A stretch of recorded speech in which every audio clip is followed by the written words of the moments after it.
J'ai commencé le taekwondo après le bac à l'Institut national polytechnique Houphouët-Boigny à Yamoussoukro. On était en 2002. J'ai commencé là-bas avec Feu Maître Seri qui m'a tout enseigné. J'ai vu beaucoup de choses. Donc aujourd'hui, on va dire que je suis un peu plus tempérée, un peu plus posée. Et c'est ça aussi le taekwondo, parce que quand on commence, on a la fougue, on est fougueux. On pense tout connaître et on veut faire fort, comme on dit. Mais avec le temps, on se rend compte qu'il faut prendre le temps de faire les choses correctement. Il faut avoir on va dire, de la mesure en toute chose.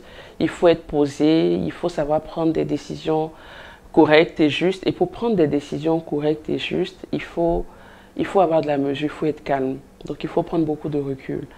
Donc inutile de faire des choses dans la fougue de la jeunesse. Je ne dis pas que je suis vieille non plus, mais avec de l'âge, avec l'expérience on a pu avoir avec le temps qui est passé là, on voit les choses différemment. On appréhende les choses d'une autre manière.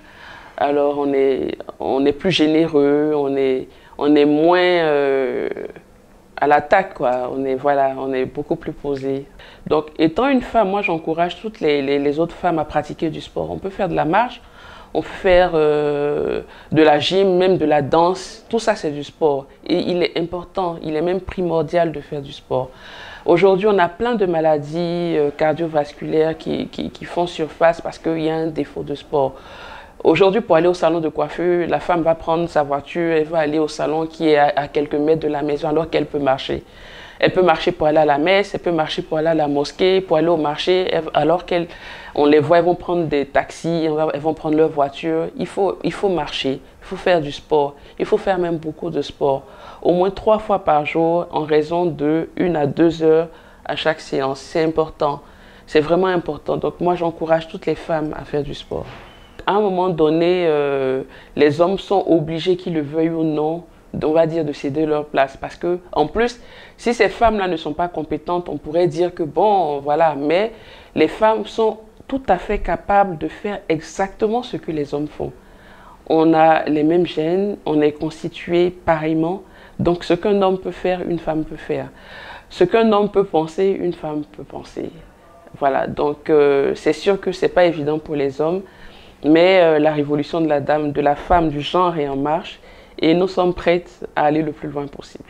J'ai été sélectionnée parmi une centaine d'arbitres internationaux, même des centaines, on était plusieurs centaines à être. C'était où? C'était en Russie, en plein hiver. Donc on a été on était très nombreux là-bas.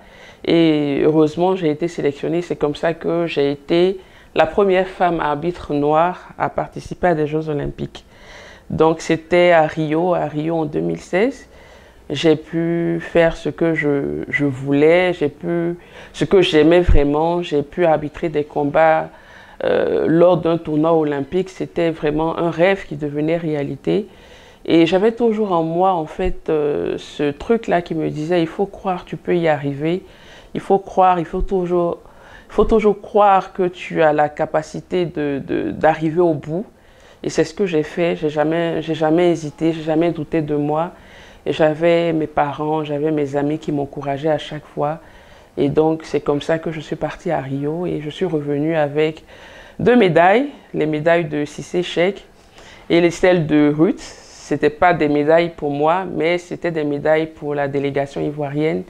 Et on va dire que voilà, tout le monde a profité, on va dire, de l'encadrement des arbitres parce que la préparation de ces athlètes-là, ce n'était pas seulement le physique et autres, il y avait aussi les règles d'arbitrage parce qu'on peut perdre ou gagner un combat avec les règles d'arbitrage. Donc, c'est ce qu'on a essayé de faire dans le cadre de la préparation de ces athlètes-là. Donc, leur victoire était aussi en griffe la mienne, c'était aussi la mienne parce que quand je voyais tout ce qu'on travaillait ensemble lors des entraînements, les tests matchs, les enseignements sur comment jouer avec les petites failles qu'il y avait dans le règlement d'arbitrage. Je vois aujourd'hui que ça leur a permis de percer, comme on dit là, d'avoir ces médailles et puis tout le monde est content. Toute la nation a été contente de les voir revenir avec ces médailles. Moi aussi, j'étais très très contente et puis voilà. J'ai fait une pause à un moment donné pour avoir ma fille, pour avoir mes évolutions au niveau professionnel. Donc, on va dire quoi, d'ici quelques années, d'ici dans 2 ans, dans 3 ans, et pourquoi pas dans 10 ans, je peux toujours revenir là où j'étais et encore aller plus loin. Voilà, parce que ça a forcément un impact.